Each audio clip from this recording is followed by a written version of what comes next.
믿음을 크게 두 가지로 나눌 수 있습니다. 하나는 산믿음이고 또 다른 하나는 죽은 믿음입니다. 어떤 믿음이 죽은 믿음인가요? 야고보 사도는 행함이 없는 믿음이 죽은 믿음이다 라고 합니다. 그러면 산믿음은 어떤 믿음이겠습니까? 행함이 있는 믿음, 이것이 산믿음입니다. 당연히 죽은 믿음으로서는 구원을 얻을 수 없습니다. 오직 산믿음으로만 구원을 얻을 수 있습니다. 그리고 산믿음 가운데도 그 믿음을 둘로 나눌 수 있습니다. 첫째는 작은 믿음이고 또 다른 하나는 큰 믿음입니다. 주님은 작은 믿음은 책망하시고 큰 믿음은 칭찬하십니다. 제자들이 풍랑을 만났을 때, 무서워했을 때 주님께서 말씀하셨습니다. 어찌하여 무서워하느냐, 이 믿음이 작은 자들아 라고 책망하십니다. 그리고 가난한 여인에 대해서는 주님께서 말씀하시기를 여자여 내 믿음이 크도다, 내 믿음대로 되리라 라고 말씀하십니다. 자, 이와 같이 주님은 작은 믿음에 대해서는 책망하시고 큰 믿음에 대해서는 칭찬하셨습니다. 그런데요, 성경 가운데 가장 믿음이 크다고 극찬을 받은 사람이 있습니다. 그 사람이 누구냐니까요, 오늘 본문에 나오는 가버나움에 살고 있던 백부장입니다. 한번 10절을 보겠습니다. 예수께서 들으시고 놀랍게 여겨 따르는 자들에게 이르시되 내가 진실로 너희에게 이르노니 이스라엘 중 아무에게서도 이만한 믿음을 보지 못하였노라 라고 합니다. 이스라엘 중에서 이 백부장이 가지고 있는 이런 믿음을 가진 사람을 주님께서 본 적이 없다라고 하십니다. 그 믿음이 얼마나 대단했는가를 주님께서 이와 같이 극찬을 하고 계시는 것을 볼 수 있습니다. 여러분, 그러면 도대체 이 백부장이 어떤 믿음을 가졌길래 주님께서 이렇게 극찬을 하실까요? 오늘 말씀을 통해서 우리가 함께 좀 살펴보도록 하겠습니다. 백부장이 주님 앞에 나와서 간절히 간청을 했습니다. 6절입니다. 이르되 주여 내 하인이 중풍병으로 집에 누워 몹시 괴로워하나이다 라고 합니다. 이 백부장 집에 하인이 있는데 그 어떤 하인이 중풍병으로 몹시 괴로워하고 누워있다라고 합니다. 누가복음에 의하면 그가 죽게 되었다라고 해서 굉장히 심했던 것 같습니다. 그런데 이 백부장이 누굴 위해 주님 앞에 나와서 이처럼 간절히 간청을 합니까? 자기 집에 있는 하인입니다. 종이지요. 노예입니다. 우리는 그 당시 그 종들이 어떤 대우를 받았는지를 많이들 알고 있지 않습니까? 그들은 사람 취급을 받지 못했습니다. 그들은 하나의 주인의 소유물에 불과했습니다. 그래서 그 하인들에 대해서, 종들에 대해서는 주인이 얼마든지 죽일 수도 있다고 합니다. 그런데 이 백부장은 자기 하인을 위해서 직접 주님 앞에 나가서 이처럼 간절히 간청을 하고 있습니다. 그러면 우리가 이렇게 질문할 수 있습니다. 그는 왜 이렇게 자기 종에 불과한 사람을 위해서 이처럼 간절하게 주님 앞에 간청하는가라고 하는 것입니다. 왜 그랬을까요? 우리가 마태복음 오늘 본문에는 나오지 않지만 누가복음에 보면, 누가복음 7장에 보면 백부장의 사랑하는 종이다라고 그렇게 기록되어 있습니다. 자, 백부장이 왜 그처럼 간절히 주님 앞에 간청했다고요? 바로 사랑하는 종이었기 때문이다라고 합니다. 그를 긍휼히 여겼음을 잘 보여주고 있습니다. 여러분, 백부장은 어떤 사람이었을까요? 여기도 이제 오늘 본문에 나타났듯이요. 그는 정말 사랑의 사람이었습니다. 이 사람은 유대인들로부터도 크게 칭찬을 받았습니다. 아마 이 사람이 많은 구제도 하고 회당도 지어주었던 것 같습니다. 그러면 지금 우리가 일본 사람들 아직도 그렇게 감정을 가지고 좋지 않게 생각하지 않습니까? 우리나라를 압박하고 지배했기 때문입니다. 그런데 지금 이스라엘은 로마의 속국이지 않습니까? 로마의 지배를 받고 있습니다. 그러므로 로마 사람에 대해서는 치를 떠는 겁니다. 완전히 원수들이잖아요. 자기 나라를 정복하고 압제하고 있는 로마 사람에 대해서 정말 좋게 생각할 리가 없잖아요. 그런데 많은 유대인들이 이 백부장에 대해서만은 미워하지 않고 오히려 그를 사랑하고 존경했다라고 말하고 있습니다. 그리고 이제 이 사람을 보십시오. 이게 자기 집에 있는 부리는 종에까지도 이렇게 사랑을 베풀고 있다는 것을 우리에게 참 잘 보여주고 있습니다. 여러분, 어떤 사람이 사랑의 삶을 살까요? 어떤 사람이 정말 이와 같이 사랑의 삶을 살게 될까요? 그 사람은 하나님을 정말로 믿는 사람입니다. 하나님을 진짜로 믿으면 누구든지 사랑의 삶을 살게 됩니다. 바로 진정한 하나님의 자녀들이 참 사랑의 삶을 살게 된다라고 하는 것을 보여줍니다. 그래서 이 백부장은 정말 하나님을 실제로 믿었던 사람이라는 것을 우리가 충분히 짐작할 수 있습니다. 주님께서 그 백부장의 간청을 들으시고 이렇게 말씀하셨습니다. 내가 가서 고쳐주리라 라고 하십니다. 진짜 이제 지금 그 간청에 주님께서 응답해 주시죠. 내가 가서 고쳐주겠다 라고 합니다. 그러자 이제 백부장이 이렇게 말을 합니다. 8절과 9절입니다. 백부장이 대답하여 이르되 주여 내 집에 들어오심을 나는 감당하지 못하겠사오니 다만 말씀으로만 하옵소서. 그러면 내 하인이 낫겠사옵나이다. 나도 남의 수하에 있는 사람이요 내 아래도 군사가 있으니 이들을 가라 하면 가고 저들을 오라 하면 오고 내 종들을 이것을 하라 하면 하나이다 라고 합니다. 주님께서 이 백부장의 말을 듣고 놀라실 뿐만 아니라 큰 감동을 받으셨습니다. 그래서 큰 감동을 받으시고 주님께서 그 사람에 대해서 이렇게 이제 극찬을 하십니다. 10절입니다.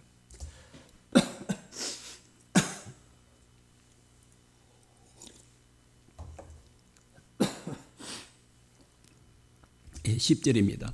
예수께서 들으시고 놀랍게 여기어 따르는 자들에게 이르시되 내가 진실로 너희에게 이르노니 이스라엘 중 아무에게서도 이만한 믿음을 보지 못하였노라 라고 합니다. 정말 최고의 극찬이잖아요. 이스라엘 중 어떤 사람 가운데서도 이 백부장만한 믿음을 본 적이 없다라고 최고의 찬사를 주님께서 말씀해 주시고 있습니다. 여러분, 이 백부장은 어떤 믿음을 가졌길래 주님께서 이렇게 극찬을 하셨을까요?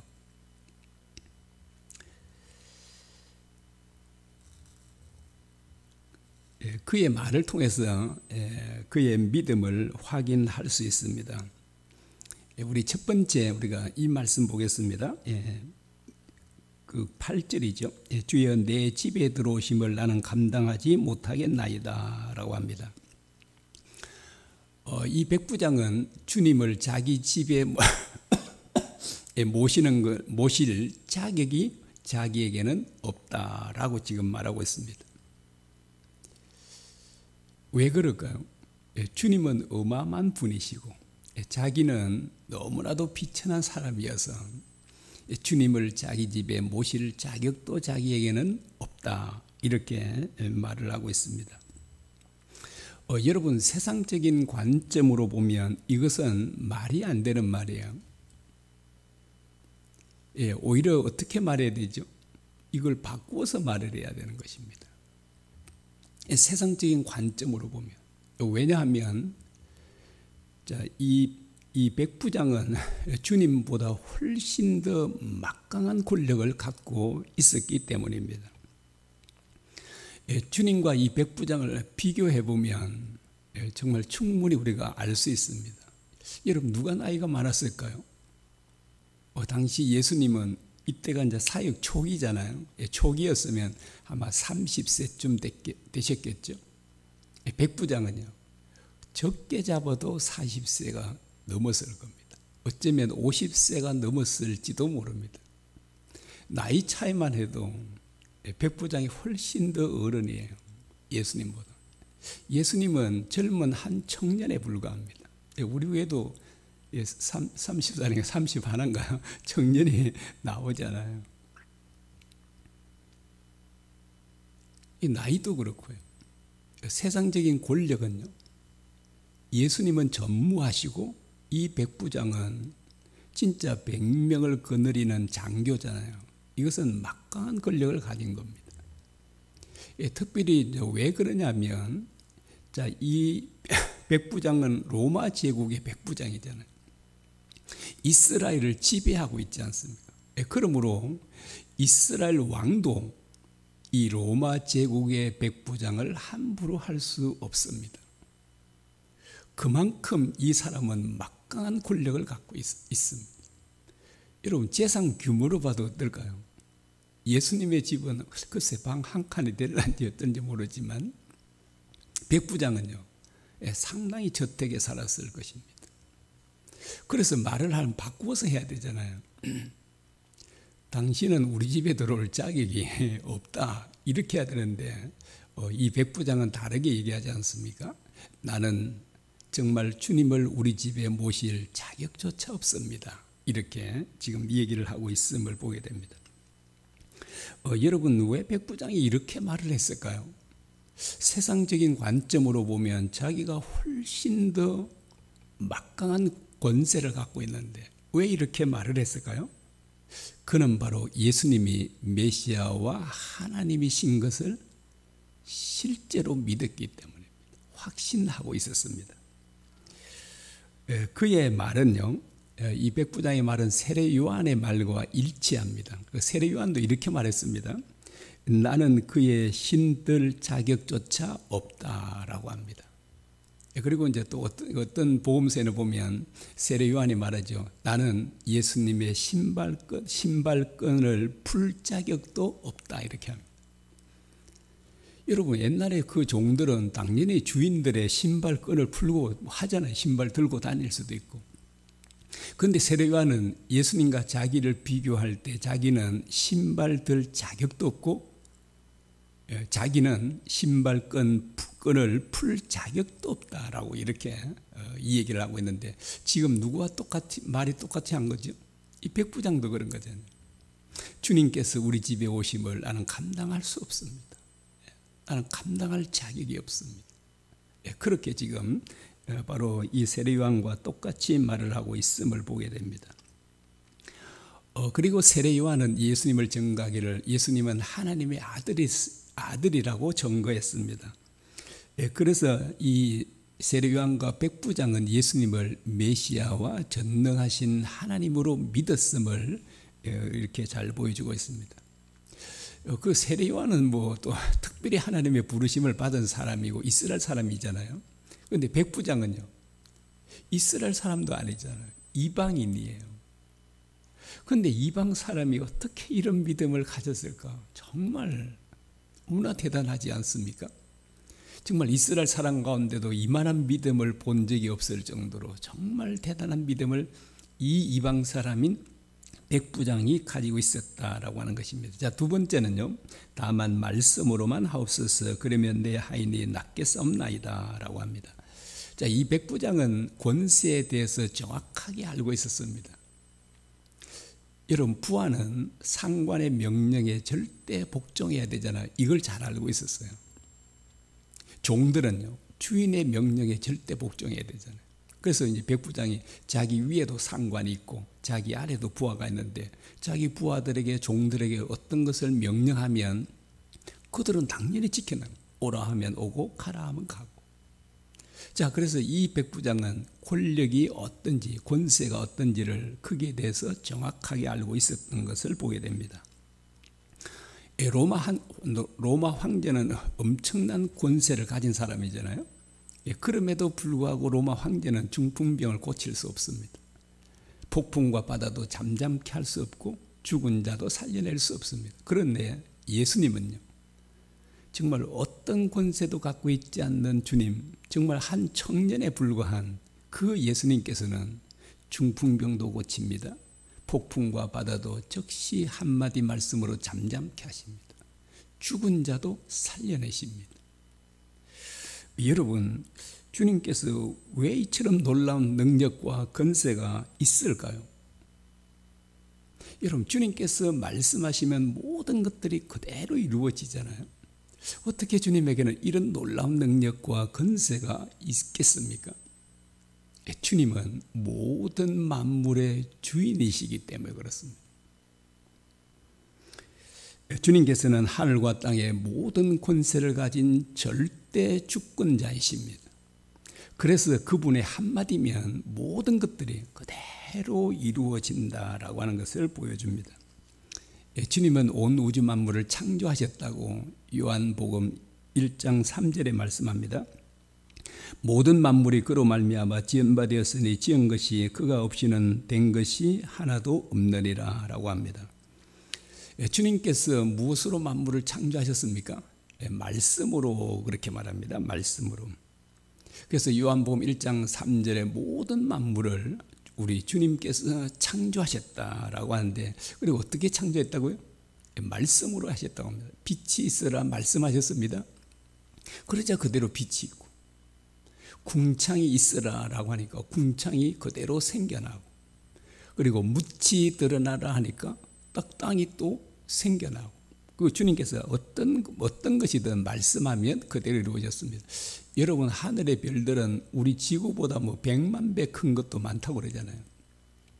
이 지구는 거대한 별들에 의하면 이거는 뭐라고 해요? 먼지맛도 못하다 이렇게 말할 수 있을 정도잖아요. 그런데 그 수많은 별들이 무수하잖아요. 그런데 이 모든 하늘의 무수한 별들을 우리 주님께서 창조하셨다 그러잖아요. 그래서 그분의 능력이 얼마나 대단한 걸 보여줍니다. 그렇다면 여러분, 중풍병자를 고치는 거 쉬울까요? 어려울까요?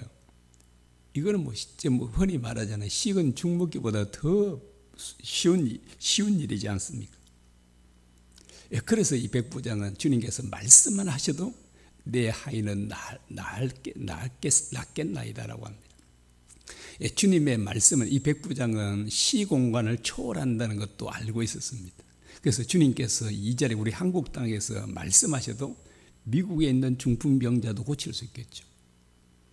영국에 있는 죽은 자도 살려낼 수 있습니다.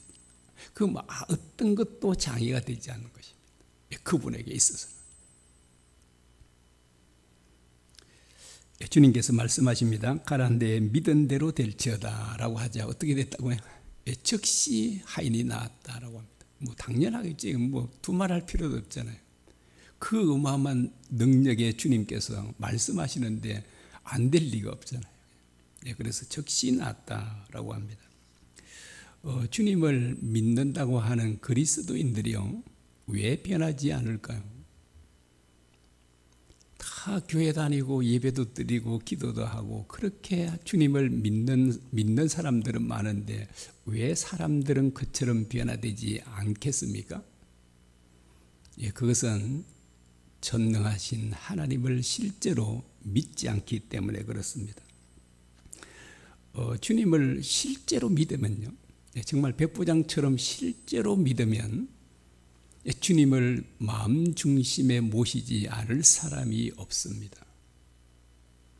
근데 그 마음 중심에 자기 자신이 있으면요, 자기 자신이 있으면 그 사람은 이기적인 삶을 살 수밖에 없습니다. 근데 주님을 우리의 마음 중심에 모시면 우리는 정말 사랑의 사람이 되고 원수까지도 사랑하는 그런 사람이 될 수 있다라고 하는 것입니다. 우리가 마음 중심에 있으면 주님께서 역사하실 수가 없습니다. 그래서 우리가 주주인 되고 우리가 중심에 있으면 우리는 바로 이기적인 삶을 살 수밖에 없는 것입니다. 주님이 우리 중심에 계시면 우리가 할 수 없는 일들을 다 할 수 있습니다. 여러분, 우리는 원수를 사랑할 수 있나요, 없나요? 없잖아요. 그런데 주님이 우리 중심에 계시면 우리는 원수까지도 억지로가 아니라요, 저절로 사랑할 수 있게 됩니다. 그래서 관건은 우리 주님을 우리 마음 중심에 모시는 것입니다. 자, 이 백부장은 어떻게 이런 놀라운 믿음을 가지게 됐을까요? 자, 이것을 우리 여러 가지를 볼 수 있지만 어떻게 이런 진짜 주님께서 극찬하시는 이런 믿음을 가질 수 있었을까라고 하는데, 이 가이사랴에 살고 있던 고넬로를 통해서 배울 수 있습니다. 이런 고넬로는 어떤 사람이라고 그래요? 하나님을 경외하는 자였다라고 하고요. 그러면 이렇게 말합니다. 그는 항상 하나님께 기도했다라고 하고요. 그리고 많은 백성을 구제했다 이렇게 말합니다. 여러분, 항상 기도했다는 이 말 속에는 어떤 말도 들어있는지 아세요? 기도만 한 게 아니에요. 언제나 매일 항상 하나님의 말씀을 묵상했다는 것을 의미합니다. 그리고 구제를 많이 했다, 이 말은 무슨 말인가요? 구제를 많이 했다는 말은 하나님의 말씀에 그대로 순종했다는 것을 의미합니다. 자, 그런데 누구도 그렇다고요? 이 본문에 나오는 고넬로도 그렇습니다. 고넬로도 바로 이 가이사랴에 있는, 본문에 나오는 백부장도 가이사랴에 있는 고넬로처럼 그는 항상 기도했을 것입니다. 그리고 말씀을 묵상하고 그리고 하나님의 말씀에 언제나 순종해서 많은 사람들에게 사랑을 베푸는 그런 삶을 살게 되었을 것입니다. 그런 삶을 매일 살면 믿음이 생겨지고, 믿음이 생겨지면 이와 같이 놀라운 역사를 이룰 수도 있다는 것을 우리에게 잘 보여주고 있습니다. 주님을 실제로 믿는 비결이 어디 있다고 합니까? 24시간 주님을 바라보는 것입니다. 온종일 주님만 생각하고 사는 것입니다. 그래서 우리 마음에 다른 것들이 들어오지 않도록 세상적인 것들은 가능하면 피하고요, 하나님의 말씀을 묵상하고 기도하고 주님을 생각하고 주님을 바라보고, 그러면 우리도 정말 믿음이 생겨서 이 백부장과 같은 전능하신 주님을 실제로 믿는 믿음이 우리에게도 생겨날 것입니다. 그래서 우리 마음에 세상의 것들이 들어오지 않도록 조심해야 합니다. 그래서 TV 보는 거, 인터넷 보는 거, 유튜브 보는 거 즐겁게 할 수 있지만 오락 프로그램 이런 것들을 정말 주의해야 합니다. 그것들이 계속 많이 들어와 있으면 우리 생각은 그것들이 점령하려는, 마음과 생각을 점령하면 안 되는 겁니다. 그렇게 하고 변화될 사람은 세상에 한 사람도 없을 것입니다. 정말 우리가 변화되려고 그러면 우리가 이들처럼 정말 기도하고 묵상하고 주님을 생각하고 주님 말씀에 순종하는 이 삶을 우리가 끊임없이 우리가 나아가면 우리도 바로 본문의 백부장처럼 주님을 실제로 믿는 믿음이 생겨지고 우리는 정말 원수까지도 사랑하는 그런 믿음의 사람들이 될 것입니다.